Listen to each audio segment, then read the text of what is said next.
اس کی بیٹی گیتا کو دیکھا تو دیکھتے رہ گئے۔ گیتا حسین ہی اتنی تھی کہ دیکھنے والا لمحوں میں اس کے حسن کے سحر میں جکڑ جاتا۔ اس کا سروں جیسا قد، متناسب سیمی بدن، سیاہ ہرنی سی بڑی بڑی آنکھیں، گلاب کی اد کھلی کلی کی پنکھڑیوں سے تراشے ہوئے لب، ستواں ناک جس میں پڑا نازک سلونگ کئی دلوں پر بجلیاں گراتا تھا۔ اس کی عارضی پر پڑنے والے چھوٹے چھوٹے بھنور دیکھنے والے کو مبہوت کرنے کی صلاحیت رکھتے تھے۔ سراہی دار لمبی گردن اور سرخ و سفید میدے میں کھلی سندوری سی رنگت اور جوانی کی بہاریں ٹوٹ کر برس رہی تھیں۔ اس کی آنکھوں کے بے نام جذبے راجندر اور سریندر کو اپنے دلوں میں اترتے محسوس ہوئے۔ انہوں نے آنکھوں میں ایک دوسرے سے بات کی اور جوگی کو یقین دلایا کہ اس کی بیٹی کے جہیز کے لیے اتنا کچھ دیں گے جس کا وہ تصور بھی نہیں کر سکتا۔ جوگی نے ان کی چکنی چپڑی باتوں کا یقین کر لیا۔ راجندر اور سریندر نے جوگی کو بتایا کہ ان کا دادا راج کمار دہلی گیا ہوا ہے، وہ رات کو دیر سے آئے گا، وہی تمہاری بیٹی کے لیے جہیز وغیرہ کے سلسلے میں مدد کرے گا، ہم اس سلسلے میں تمہاری سفارش کریں گے تو دادا جان انکار نہیں کریں گے، اسی لیے تم رات کو حویلی میں ہی رہ جاؤ، صبح رقم لے کر چلے جانا۔ جوگی نے ان کی بات مان لی۔ اسے نوکروں والا ایک کمرہ دے دیا گیا۔ گیتا کو علیحدہ کمرہ دیا گیا جہاں ایک نوکرانی بھی رہتی تھی۔ یہ سب راجندر اور سریندر کا منصوبہ اور چال تھی۔ رات کو ان دونوں نے گیتا کو زبردستی بے آبرو کر ڈالا۔ صبح ہوئی تو گیتا زندہ نہ تھی، اس نے خودکشی کر لی تھی۔ جوگی نے اپنی جواں بیٹی کا حشر دیکھا تو بلک بلک کر رونے لگا۔ جوگی نے روتے روتے آسمان کی طرف منہ اٹھایا اور راجندر اور سریندر کو شراپ دیتا رہا، بھگوان کرے تم دونوں کبھی اولاد کی خوشیاں نہ دیکھ پاؤ، تمہارے خاندان کا کوئی فرد جس کا اس حویلی سے تعلق ہو، وہ مرد ہو یا عورت، اولاد پیدا نہ کر سکے، یہ حویلی ویران ہو جائے، کوئی تمہارا نام لیوا نہ رہے۔ یہ کہہ کر جوگی نے گیتا کی لاش کاندھے پر ڈالی اور جنگل میں چل پڑا۔ وہاں اس نے گیتا کی لاش کو آگ لگا دی اور خالی ہاتھ لوٹ گیا۔ اس کے بعد اس جوگی کی کوئی خبر نہ ملی، نہ ہی وہ دوبارہ اس حویلی کی طرف لوٹ کر آیا۔ راجندر اور سریندر نے جوگی کے شراب کو کوئی خاص اہمیت نہ دی اور پھر سے عیش و سرور کی محفلوں میں گم ہو گئے۔ جوگی نے گیتا کی چتا جہاں جلائی تھی وہاں سے کبھی کبھی گیتا کی چیخیں سنائی دیتی تھی جو اس حویلی تک پہنچتی تھی۔ لگتا تھا کہ گیتا کی آتما ادھر ادھر بھٹک رہی ہے۔ یوں ہی 1 سال بیت گیا۔ راج کمار کے خاندان پر جوگی کے شراب کا کوئی اثر نہ ہوا۔ 1 سال بعد راج کمار کا چھوٹا بیٹا راکیش ممبئی والے دفتر میں مردہ پایا گیا۔ اس کے قتل کی وجہ آج تک معلوم نہ ہو سکی۔ راج کمار نے دولت پانی کی طرح بہائی مگر پولیس لاکھ کوشش کے باوجود بھی یہ معمہ حل نہ کر سکی۔ راج کمار میرے نانا تھے، میں ان کی بیٹی سنیتا کا بیٹا ہوں۔ میں راجندر اور سریندر سے بہت چھوٹا ہوں۔ میں بھی اپنے والدین کے ہمراہ اس حویلی میں رہتا تھا۔ کئی باتوں اور واقعات کا میں عینی شاہد ہوں۔ جب راجندر اور سریندر نے جوگی کی بیٹی گیتا کو بے آبرو کیا تھا اس وقت میری عمر 10 سال ہوگی۔ بعد کے حالات میں اپنی آنکھوں سے دیکھ چکا ہوں۔ جوگی کی بددعا اب رنگ لانے لگی تھی۔ 4 سال مزید گزر گئے تھے۔ اس حویلی میں کوئی بچہ پیدا نہ ہوا۔ کوئی عورت اگر امید سے ہوتی بھی تو حمل کسی خاندان میں شادی کی تھی۔ ان کی بیویاں آپس میں بہنی تھی۔ ان کا تعلق بھی امیر کبیر خاندان سے تھا۔ ان کا باپ بھی ارب پتی تھا اور وہ بھی سونے کا بیوپاری تھا۔ صبح ہوئی تو راجندر اور سریندر کے چہرے بجھے بجھے سے تھے۔ لگتا تھا وہ رات بھر سو نہیں سکے۔ ان کی بیویاں بھی الجھی الجھی لگ رہی تھی۔ 2 دن اور راتیں مزید بیت گئے۔ راجندر اور سریندر کے لبوں پر مسکراہٹ جو تھی وہ غائب ہو گئی۔ ان کی خاموشی اور خلاؤں میں گھورتے رہنا کسی طوفان کا پیش خیمہ لگ رہا تھا۔ 4 دن بعد ان کی بیویاں اپنے والدین کے گھر چلی گئیں اور پھر کبھی لوٹ کر نہ آئیں۔ انہوں نے راجندر اور سریندر سے علیحدگی کا فیصلہ کر لیا۔ راجندر اور سریندر نے بھی اس فیصلے کو تسلیم کر لیا۔ ہماری حویلی میں ہلچل مچ گئی۔ میرے نانا اور ماموں سریش غصے سے کھولنے لگے۔ سیٹھ اشوک نے بیٹیوں کو گھر بٹھا کر ان کی توہین کی ہے۔ اس نے بیٹیوں کو گھر ہی بٹھانا تھا تو شادی کیوں کی؟ راج کمار اور سریش اشوک سے بات کرنے کے لیے اس کے گھر جانے کو تیار ہوئے تو راجندر اور سریندر نے ان کو روک دیا۔ آپ لوگ اشوک کمار کے پاس نہ جائیں۔ راجندر نگاہیں جھکاتے ہوئے بولا۔ کیوں نہ جاؤں؟ راج کمار غصے سے بولا۔ اشوک کمار ہماری توہین کر رہا ہے اور تم کہتے ہو کہ ہم اس سے بات نہ کریں؟ سریش بھی اسی انداز میں بولا۔ اس میں اشوک اور اس کی بیٹیوں کا کوئی قصور نہیں۔ سریندر نے زبان کھولی۔ تو پھر قصور کس کا ہے؟ راج کمار غصے میں بولا۔ ہم دونوں کا۔ راجندر اور سریندر یک زبان ہو کر بولے۔ تم دونوں کا؟ کیا مطلب؟ سریش حیران کن لہجے میں بولا۔ ہم دونوں اولاد پیدا کرنے کی صلاحیت سے محروم ہو چکے ہیں، ہم کبھی باپ نہیں بن سکیں گے۔ راجندر شرمندہ ہو کے بولا۔ کیا بکواس کر رہے ہو؟ تمہاری باتیں میری سمجھ میں نہیں آ رہی، راج کمار جھنجھلاتے ہوئے بولا۔ راجندر اور سریندر نے جوگی کی بیٹی کے ساتھ زیادتی کرنے کی تفصیل کے ساتھ ساتھ جوگی کے شراپ کا بتایا تو راج کمار اور سریش سر پکڑ کر بیٹھ گئے۔ جوگی کے شراب میں اتنا اثر ہوگا اس کا تو انہوں نے کبھی تصور بھی نہیں کیا تھا۔ راجندر اور سریندر کی حالت قابل رحم ہو گئی۔ انہوں نے سوچا بھی نہ ہوگا کہ اوپر والا ان کو اتنی کڑی سزا دے گا۔ حویلی میں اب ماتم کا سما تھا۔ جہاں 2 دن قبل خوشیوں کا بسیرا تھا، وہاں اب غموں کے ڈھول بج رہے تھے۔ جوگی کو ہر حالت میں ہر قیمت پر تلاش کر کے حویلی میں لایا جائے۔ راج کمار نے اپنے خاص لوگوں کو حکم دیا۔ جو حکم سرکار، ہم نے جوگی کو ڈھونڈا ہے، بہت ڈھونڈا، اور ہم اسے ڈھونڈ لائیں گے، انہوں نے دعوے سے کہا۔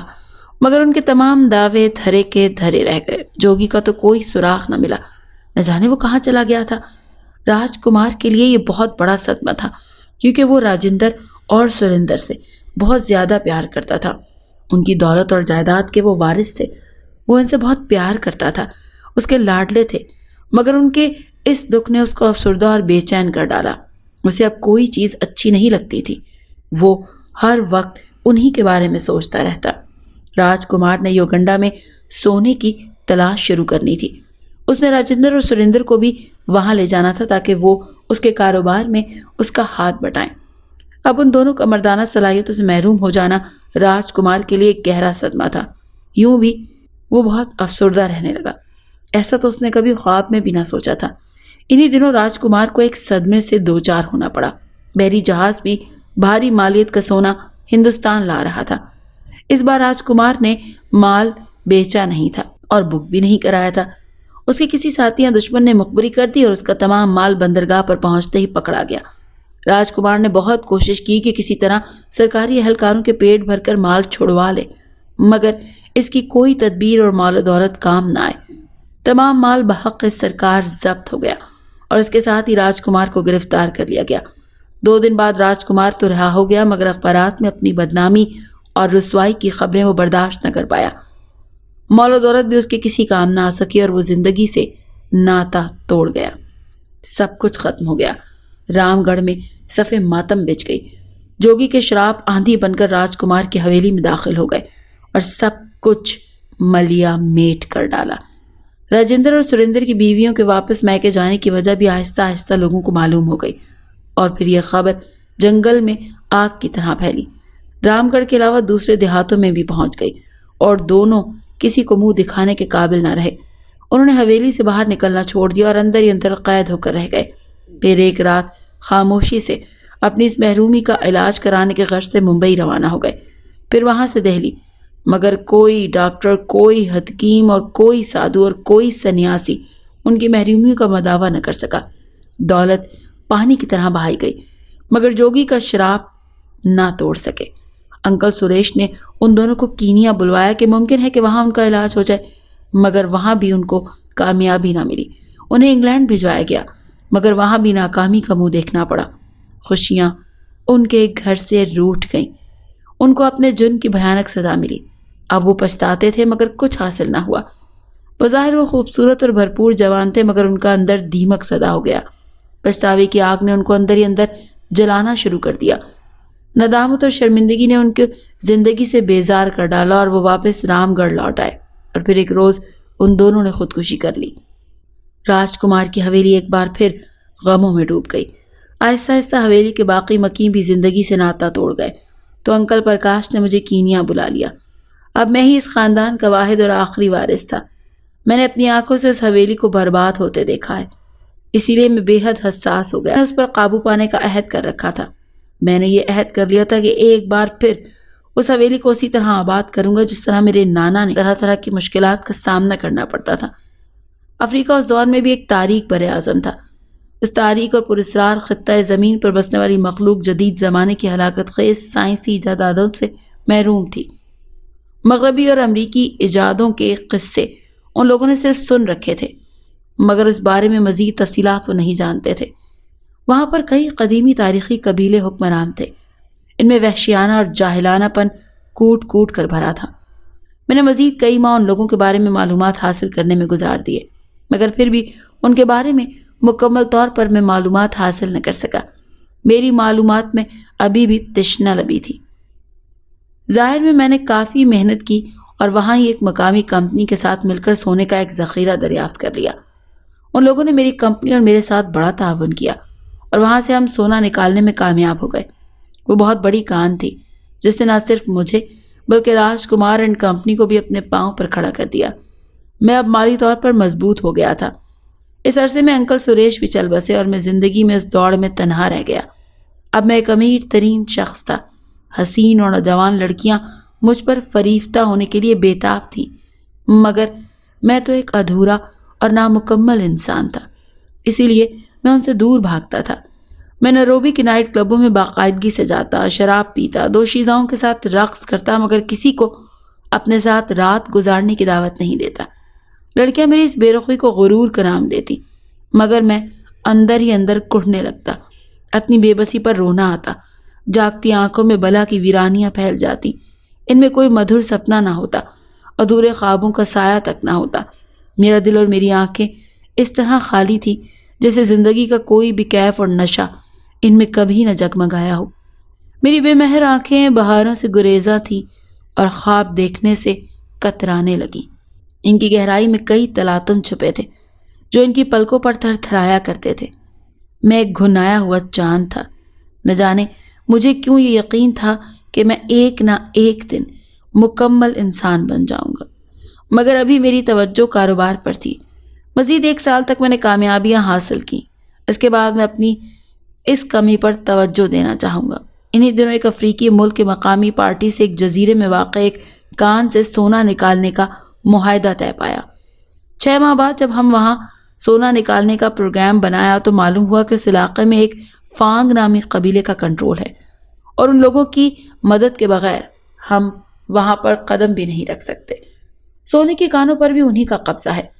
فانگ ایک قدیم ترین اور تاریخی قبیلہ تھا۔ ان کی عورتوں کے بارے میں مشہور تھا کہ کالی رنگت کے علاوہ ان میں حسین ہونے کی تمام صلاحیتیں بھرپور طور پر موجود تھیں۔ ان کی سربراہ ایک عورت تھی جس کو وہ ملکہ کہتے تھے۔ اس کا نام میقودہ تھا۔ اس کے حسن کے بارے میں لوگ بتاتے تھے کہ وہ ایک آتش فشاں تھی۔ اس کو دیکھ کر وقت کی نبض رک جاتی تھی۔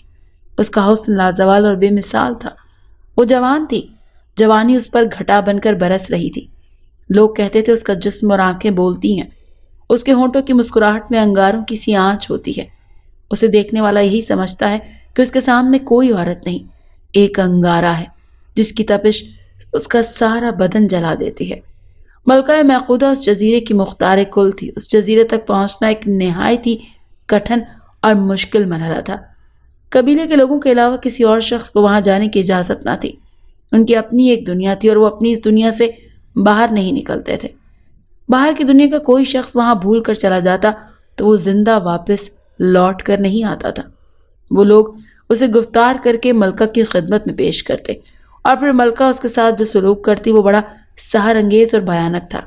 فانگ قبیلے کی عورتیں اپنی ناک کے اندر ایک نہایت ہی چھوٹا سا تالا لگائے رکھتی تھی جو کہ سونے کا بنا ہوتا تھا۔ ملکہ میقودہ کی ناک میں بھی ایک سونے کا تالا ہوا تھا جو دوسرے تمام تالوں سے بڑا تھا۔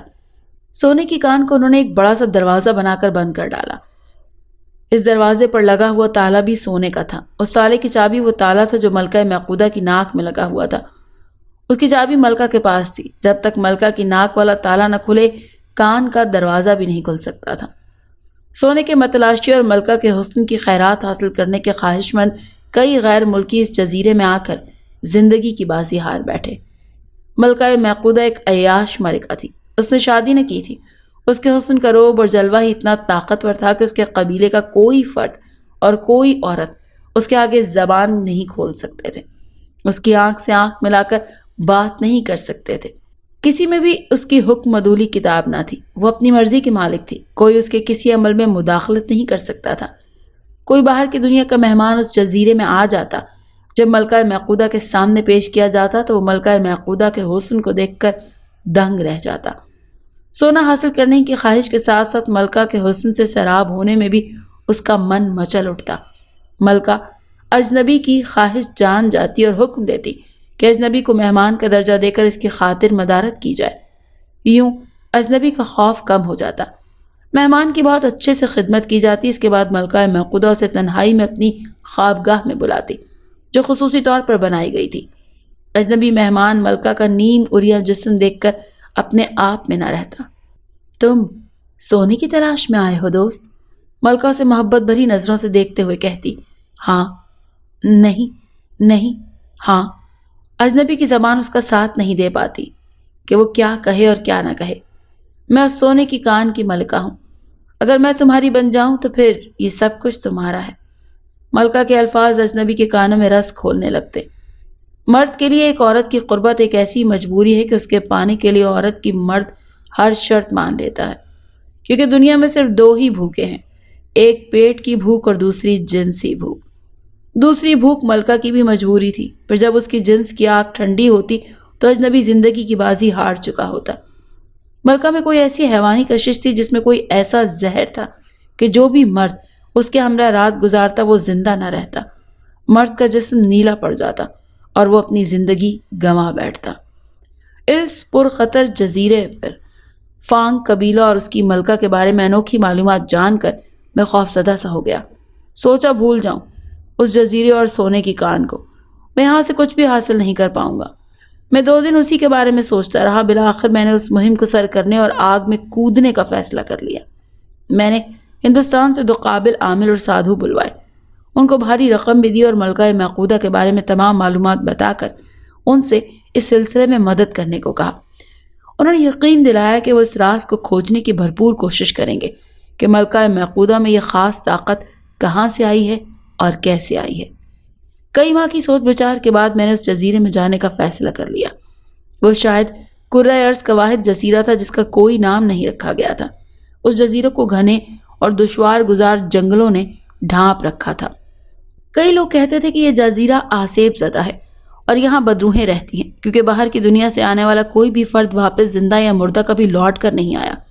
مگر حقیقت یہ نہ تھی، اصل حقیقت ملکہ محقودہ تھی۔ جزیرے کے ایک طرف سمندر تھا، ساحل کے ساتھ ساتھ دور تک سمندر کے اندر نوکیلی چٹانوں کا ایک ہیبت ناک سلسلہ تھا، اور یہ چٹانیں کسی جہاز اور کشتی کو کنارے تک صحیح سلامت نہ پہنچنے دیتی تھی۔ اگر کوئی شخص جان پر کھیل کر وہاں پہنچ بھی جاتا تو پھر وہ ملکہ محقودہ کی جنس بھوک بن کر واپس زندہ نہیں آ سکتا تھا۔ میں نے ایک کشتی کرائے پر لی، میرے پاس دوربین تھی، میں جزیرے کے اندر دور دور تک نہیں جانا چاہتا تھا، میں وہاں کا صرف دوربین سے جائزہ لینا چاہتا تھا۔ سادھو اور عامل اپنی ڈیوٹی پر جنگلوں میں گھومنے نکل گئے تھے۔ میں جب جزیرے میں اترا تو خوف زدہ نہ تھا، اونچی اور گھنی شاخوں والے درختوں میں کچھ بھی نظر نہیں آ رہا تھا۔ میں نہایت ہی احتیاط سے قدم اٹھا رہا تھا، کیونکہ میں فانگ قبیلے کے کسی بھی فرد کی نظر میں نہیں آنا چاہتا تھا۔ میں مسلسل 1 ماہ تک جزیرے کے ساحل کے آس پاس گھومتا رہا اور دوربین کی مدد سے جزیرے کے اندرونی مناظر کو دیکھ کر ان کے نقشے تیار کرتا رہا۔ نوکیلی چٹانوں اور دشوار گزار راستوں سے میرے جسم پر کئی جگہ خراشیں آ گئی تھیں، اس یقین نے کہ میں اس پراسرار جزیرے کی زمین پر کھڑا ہوں جہاں ملکہ محقودہ کی حکومت ہے۔ میرے اندر عزم و ہمت کی نئی طاقت بیدار کر دی تھی۔ میرے ایک طرف سمندر کا نیلا پانی اور دوسری طرف گھنے جنگلوں کا سلسلہ تھا، ہر سو پرہول سناٹا داری تھا، حتیٰ کہ کسی پرندے اور جانور کی آواز سنائی نہیں دیتی تھی۔ ایک روز مجھے ایک کھائی کے پاس ایک انسانی ڈھانچہ نظر آیا۔ اس کا سارا گوشت گل سڑ چکا تھا، صرف ہڈیوں کا پنجر وہاں پڑا تھا۔ ایک لمحے کو میرے جسم میں خوف کی لہریں سرایت کر گئی کہ یہ بھی ملکہ محقودہ کا ہی شکار بنا ہوگا۔ وہ ایک اونچی سی پہاڑی تھی، وہاں تک مجھے پہنچتے ہوئے شام ہو گئی، اندھیرا پھیل چکا تھا۔ میں نے دوربین کی مدد سے ادھر ادھر نگاہ دوڑائی تو مجھے ملکہ محقودہ کی رہائش گاہ نظر آ گئی۔ وہاں گہما گہمی تھی، لگتا تھا جیسے کوئی جشن منایا جا رہا ہو۔ وہاں سینکڑوں چراغ چل رہے تھے اور قبیلے کی لڑکیاں رقص کر رہی تھیں۔ ملکہ ان میں نمایاں تھی۔ وہ اونچی جگہ پر براجمان تھی اور حسین ترین لگ رہی تھی۔ اس کے جسم کا انگ انگ کپڑوں کی آخری تہہ کو چیر کر باہر چھلک رہا تھا۔ قبیلے کی لڑکیاں رقص کرتے ہوئے اس کے آگے پیچھے جھول رہی تھیں۔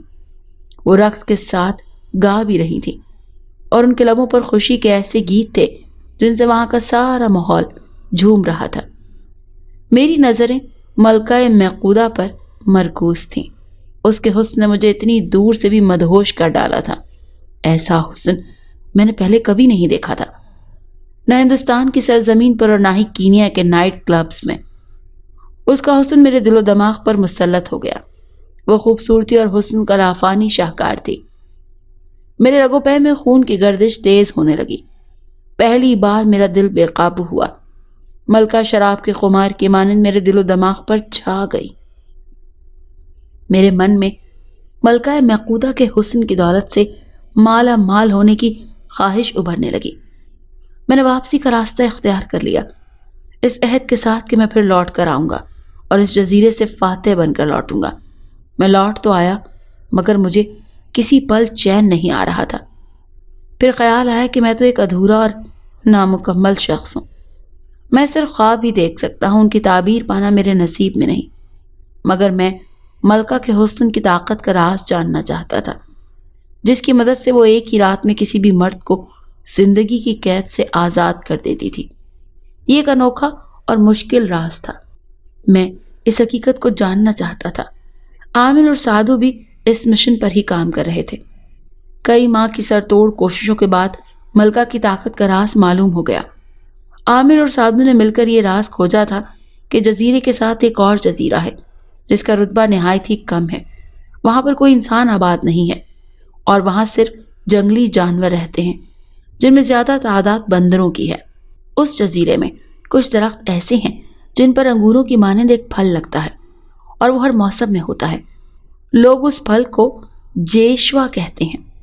اس پھل کی کئی خصوصیات ہیں، لیکن سب سے اہم خاصیت یہ ہے کہ اس کا ایک دانہ کھانے سے انسانی جسم میں ایک عجیب طرح کی طاقت پیدا ہو جاتی ہے۔ مرد کھائے تو اس کی مردانگی میں بے پناہ اضافہ اور طاقت پیدا ہوتی ہے۔ اس کی شخصیت اور وجود میں ایک حیوانی کشش جنم لیتی ہے اور وہ ایک ایسا مقناطیسی بن جاتا ہے جس کی کشش سے صنف نازک اس کی طرف کھنچتی چلی آتی ہے۔ اگر عورت کھا لے تو اس میں ایک مخصوص کشش پیدا ہو جاتی ہے۔ مرد اس کے بازوں کے حصار میں آ کر موم کی طرح پگھل جاتا ہے اور عورت ایک ایسی فاتح بن جاتی ہے جو اپنی انوکھی طاقت کے بل بوتے پر مرکوز زیر کرنے کی صلاحیتوں سے مالا مال ہو جاتی ہے۔ مگر اس کا نقصان یہ ہے کہ جس نے جیشوا کھایا ہو وہ زندہ رہتا ہے، مگر وہ جس نے جیشوا نہ کھایا ہو زندگی سے ناتا توڑ جاتا ہے۔ جیشوا ایک فرد کے لیے امرت اور ایک کے لیے زہر بن جاتا ہے۔ بندر بھی وہ پھل کھاتے ہیں، مگر جب ان کی اموات ہونے لگتی ہیں تو وہ سنبھل گئے۔ اب بندروں نے وہ پھل کھانا چھوڑ دیا۔ ملکہ میقودہ وہ ایک ماہ بعد اس جزیرے میں آتی تھی جو جیشوا کھا کر لوٹ جاتی تھی۔ بندر ملکہ سے مروب تھے اور وہ ملکہ کے جزیرے میں آمد پر احترام سے کھڑے ہو جاتے۔ ملکہ ان کے لیے کھانے پینے کی اشیاء لاتی، جس کی وجہ سے وہ ملکہ کی آمد پر کسی قسم کی شرارت اور احتجاج نہیں کرتے تھے۔ ملکہ جیشوا کھاتی اور لوٹ جاتی۔ ملکہ کے علاوہ بندر کسی اور ذی روح کو اپنے جزیرے میں داخل نہیں ہونے دیتے اور نہ ہی کسی کو جیشوا کھانے دیتے ہیں۔ ملکہ کی انوکھی طاقت کے راز اس جزیرے کا پھل جیشوا ہی تھا۔ یہ جان کر میں نے عہد کر لیا کہ میں اس جزیرے میں ضرور جاؤں گا اور جیشوا کا پھل ضرور کھاؤں گا، کیونکہ میں تو ویسے بھی زندگی سے عاجز تھا، صلاحیت ہی نہیں تھی۔ ان کا جینا بیکار تھا، مگر وہاں جانا تو خطرے سے خالی نہ تھا۔ میں نے سن رکھا تھا کہ جنگل میں رہنے والے بھی کبھی کبھی نہایت ہی خوفناک اور بے درد بن جاتے ہیں۔ وہ انسان کی جان لینے سے بھی دریغ نہیں کرتے۔ اور پھر اس جزیرے میں جیشوا کے درخت ان بندروں کا قبضہ بھی تھا۔ وہاں جانا موت کو دعوت دینے والی بات تھی، مگر اس پر تو میری زندگی کا انحصار بھی تھا۔ میں جیشوا کھا کر اپنی کھوئی ہوئی مردانگی حاصل کرنا چاہتا تھا۔ زندگی یا موت، میں نے ان دونوں میں سے ایک کا فیصلہ کرنا تھا۔ 2 ماہ اسی سوچ و بچار میں لگ گئے۔ میں خوابوں میں بھی جیشوا ہی دیکھتا۔ میں ان کو کھا کر حسن و جمال کا نامور نمونہ بن گیا ہوتا۔ میرے من کے برسوں سے مرجھائے ہوئے پھول کھل جاتے۔ اب مجھے کوئی لڑکی مغرور ہونے کا طعنہ نہیں دے گی۔ اب میں کسی کو بھی خالی ہاتھ نہیں لوٹاؤں گا۔ میں نے دیہاتی اور پسماندہ علاقوں میں ان لوگوں کی تلاش شروع کر دی جو پالتو بندروں کا ناچ اور تماشا دکھا کر روزی کماتے ہیں۔ وہ گاؤں گاؤں گلی گلی چلتے ہیں۔ جلدی ایسے لوگ مجھے مل گئے۔ میں نے بڑی مشکل سے ان کو اعتماد میں لیا اور ان کو تمام بات بتا کر ان کا سلسلے میں مدد کی اپیل کی، مگر انہوں نے جزیرے میں جانے سے انکار کر دیا۔ انہوں نے بتایا کہ اس جزیرے میں کالے بندر رہتے ہیں جو نہایت ہی لڑاکا، خطرناک اور خونی ہیں۔ انہوں نے مجھے ایک اور گاؤں اور ایک ایسے بندر والے کا پتہ دیا جس کے پاس ایک ایسی کالی بندریا تھی جس کا تعلق اس جزیرے کے بندروں سے بنتا تھا۔ میں کئی میل کا سفر طے کرتا ہوا وہاں تک جا پہنچا۔ اس نے پہلے تو انکار کر دیا، مگر جب میں نے اسے کافی رقم کا لالچ دیا تو وہ میرے ہمراہ اس جزیرے پر جانے کے لیے تیار ہو گیا۔ وہ بتانے لگا کہ وہ ایک بار اس جزیرے میں جا چکا ہے، مگر وہ جیشوا کی تلاش میں نہیں گیا تھا، نہ ہی اسے جیشوا کی خوبیوں کا علم ہے۔ اسے بتایا کہ اس جزیرے کے گھنے جنگل میں غاروں کے بندر کثرت سے پائے جاتے ہیں۔ بندر کوئی خوفناک جانور نہیں اور نہ ہی اسے درندہ کہا جا سکتا ہے۔ لاڈ اور پیار سے اس سے ہر بات منوائی جا سکتی ہے، لیکن اگر وہ کسی گروپ کی شکل میں ہو، وہ اس حالت میں بفر جائیں تو کسی اکیلے انسان کو زندہ نہیں چھوڑتے۔ یہ انسان کا گوشت نہیں کھاتے، مگر غصے میں آ کر اگر وہ کسی انسان پر ٹوٹ پڑیں تو اس کے جسم پر گوشت رہنے نہیں دیتے۔ ایسی خطرناک صورتحال میں وہ کبھی بھی آ سکتے ہیں۔ جب ان کے خاندان میں بندر اور بندریا کی شادی ہوتی ہے، ان دنوں ان کے قریب سے گزرنا خودکشی کے مترادف ہے، کیونکہ اس خوشی کے عالم میں وہ اپنی حدوں میں کسی بھی انسان کی موجودگی برداشت نہیں کرتے۔ اس کے برعکس وہ دیگر جانوروں کی موجودگی کی پرواہ نہیں کرتے۔ شادی کے عرصے میں ان پر رومانوی کیفیت طاری ہوتی ہے جو نہایت ہی دلچسپ اور دیکھنے سے تعلق رکھتی ہے۔ شادی کے دنوں میں ان کا اچھلنا کودنا سینکڑوں انسانوں کے کہکے لگانے کے برابر ہوتا ہے۔ اس شخص نے مجھے تسلی دی اور کہنے لگا کہ وہ مجھے جیشوا ضرور کھلائے گا۔ اس کی بندریا کا تعلق ان بندروں کے قبیلے سے ہے۔ وہ بندریا کو ساتھ لے کر جائے گا۔ اس کی موجودگی میں بندروں سے کچھ نہیں کہیں گے۔ وہ چاہتا تھا کہ وہ اکیلا ہی جائے گا اور جیسے بھی ہو جیشوا لے کر آئے گا، مگر مجھے اس کی باتوں پر مکمل یقین نہیں تھا، اسی لیے میں نے اس کے ہمراہ جانے کا فیصلہ کر لیا۔ آپ کا ساتھ جانا ٹھیک نہ ہوگا۔ بندروں نے آپ کو دیکھ لیا تو وہ بفر گئے تو پھر کیا ہوگا؟ میں دور سے ہی دیکھتا رہوں گا، ان کی نظر مجھ پر نہیں پڑے گی۔ جیسے آپ کی مرضی۔ اگر کسی بندر نے آپ کو نقصان پہنچایا تو میں ذمہ دار نہیں ہوں گا۔ میرے مقدر میں جو لکھا ہے وہ ہو کر رہے گا۔ تم نہیں جانتے ہو کہ جیشوا کھانا میرے لیے کتنا اہم ہے۔ میری ضد سے مجبور ہو کر وہ مجھے ساتھ لے جانے پر رضامند ہو گیا۔ اسے جنگل تک پہنچنے کے لیے ایک صحرائی راستے کا انتخاب کیا۔ وہ ایک طویل، دشوار گزار اور جان لیوا سفر ثابت ہوا۔ صحرائی علاقے سے گزر کر ہم ایک گھنے جنگل میں داخل ہو گئے۔ بھگوان بھگوان کر کے وہ سلسلہ ختم ہوا تو ہمیں پہاڑوں کی چوٹیاں نظر آئیں جو دور دور تک پھیلی ہوئی تھیں۔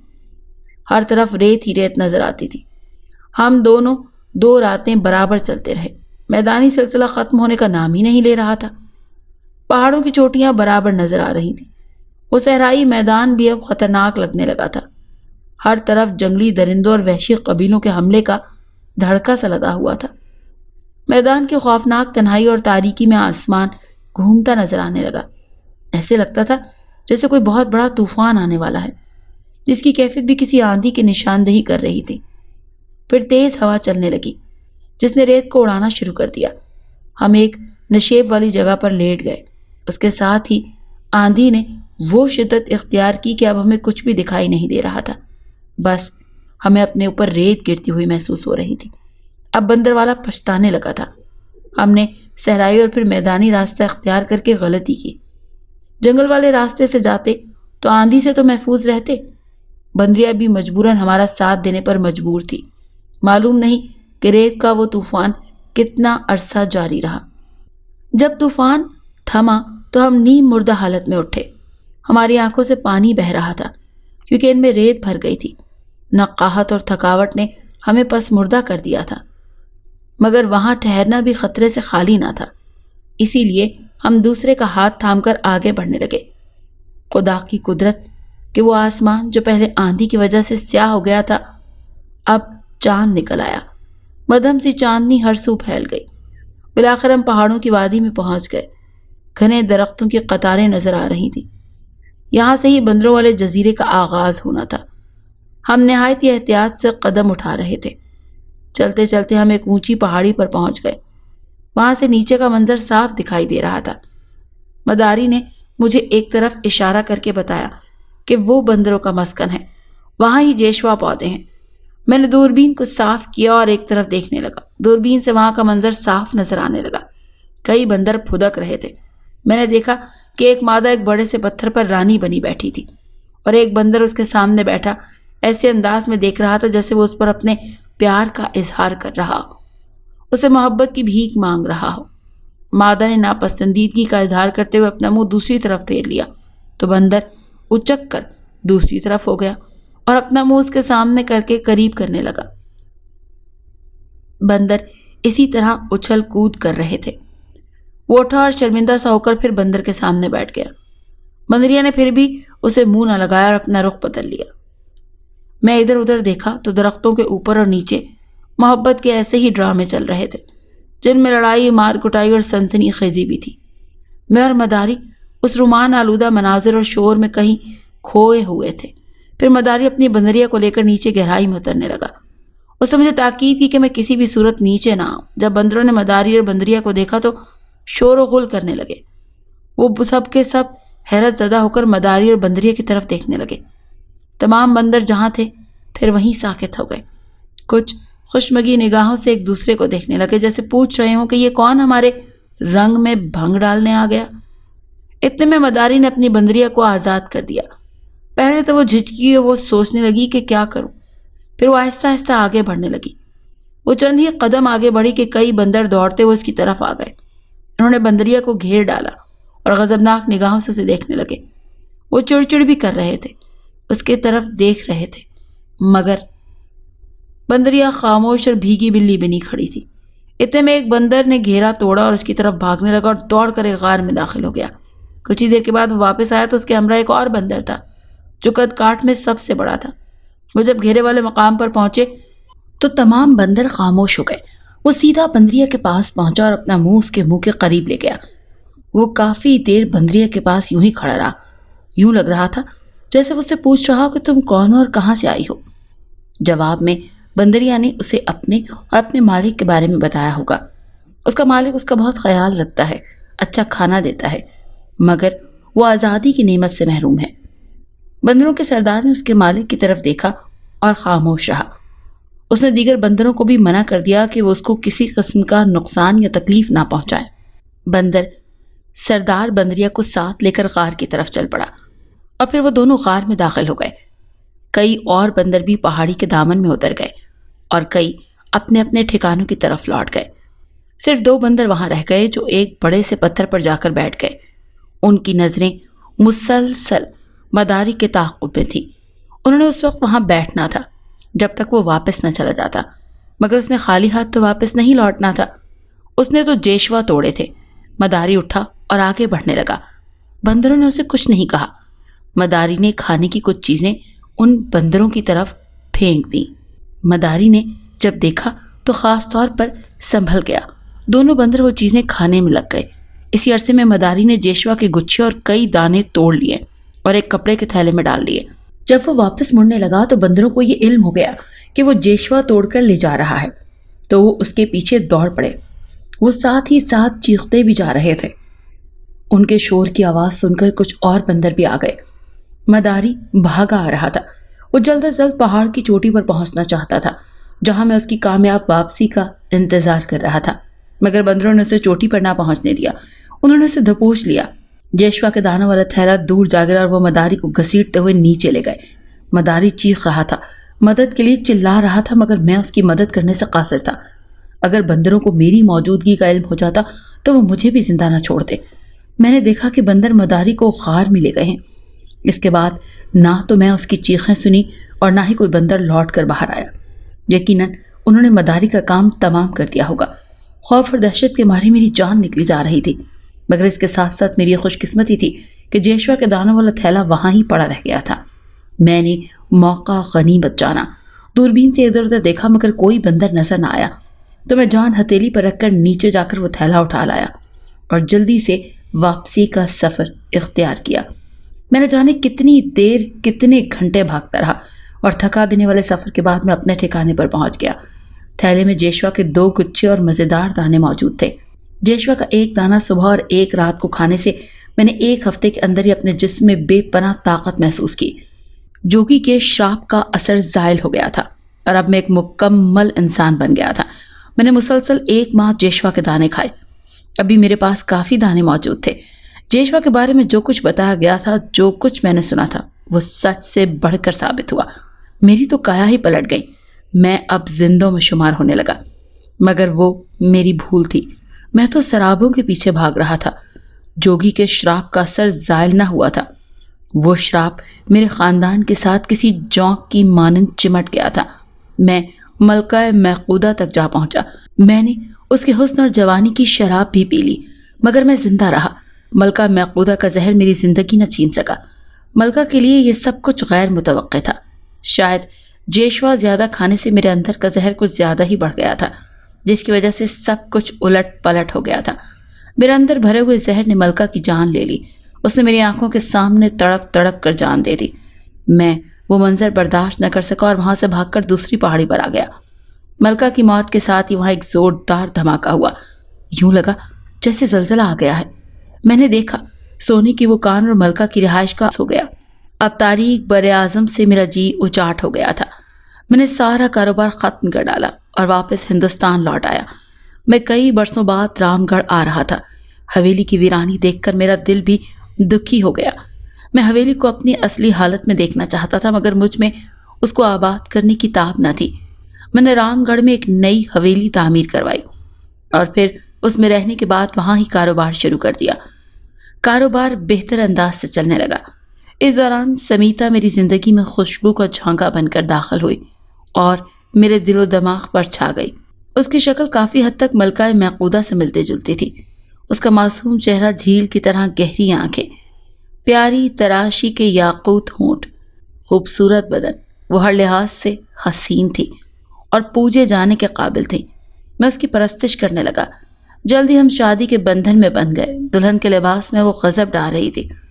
اس کی افشاں سے دہکتی مانگ، خوبصورت پیشانی پر چمکتا نور تن ٹیکا، لرزتے کانپتے ہونٹ، نازک سی ناک میں پڑی ننھی سی نتھ، بھاری پپوٹوں اور گھنی پلکوں والی بند آنکھیں، وہ خطرناک حد تک حسین لگ رہی تھی۔ وہ ہماری سہاگ رات تھی، امنگوں اور آرزوؤں بھری رات۔ سمیتا کسی پر کٹی چڑیا کی طرح میرے آہنی بازوؤں میں پھڑ پھڑاتی رہی۔ صبح کا اجالا میرے دامن میں محرومیوں کا انبار لے کر آیا۔ سمیتا مر چکی تھی۔ اس کا جسم نیلا پڑ گیا تھا۔ لگتا تھا اس کے جسم میں زہر پھیل گیا ہے۔ اس کی موت کا ذمہ دار میں ہی تھا۔ وہ جیشوا کا اثر تھا جو کہ اب بھی میرے وجود اور خون میں زہر بن کر دوڑ رہا تھا۔ اس کے بعد 2 عورتیں میری زندگی میں آئیں، مگر وہ بھی اسی رات کو ہی مر گئیں۔ برسوں بیت گئے۔ میں اب دن بدن موت کی طرف جا رہا ہوں۔ جیشوا کھانے کی مجھے کڑی سزا ملی ہے۔ میں اس دنیا میں اکیلا ہوں۔ میرے پاس ڈھیروں دولت ہے جس کا کوئی وارث نہیں۔ دل آنگن میں دکھوں کا راج ہے۔ اداسیوں کے پت جھڑ ہر سو بکھرے ہیں۔ خوشیاں تو مجھ سے روٹھ ہی گئی ہیں۔ یہ خوشیاں بھی جاڑے کی دھوپ کی طرح ہوتی ہیں۔ ابھی پورا آنگن بھی روشن نہیں ہو پاتا کہ چھاؤں پھیل جاتی ہے۔ سہاروں کے تحت جینے والے بے بس اور ناکارہ ہوتے ہیں۔ میری طرح بارش کی منتظر کھیتیاں اکثر سوکھ جاتی ہیں۔ اگر آپ کو یہ کہانی اچھی لگی ہے تو اسے لائک کیجیے اور ہمارے چینل کہانی محل کو سبسکرائب کیجیے۔ اور ہاں، اگر آپ کے کسی دوست، رشتہ دار یا بہن کے ساتھ خدا نخواستہ اس طرح کا کوئی بھی واقعہ پیش آیا ہے تو ہمیں کامنٹ سیکشن میں اس کے بارے میں ضرور بتائیے۔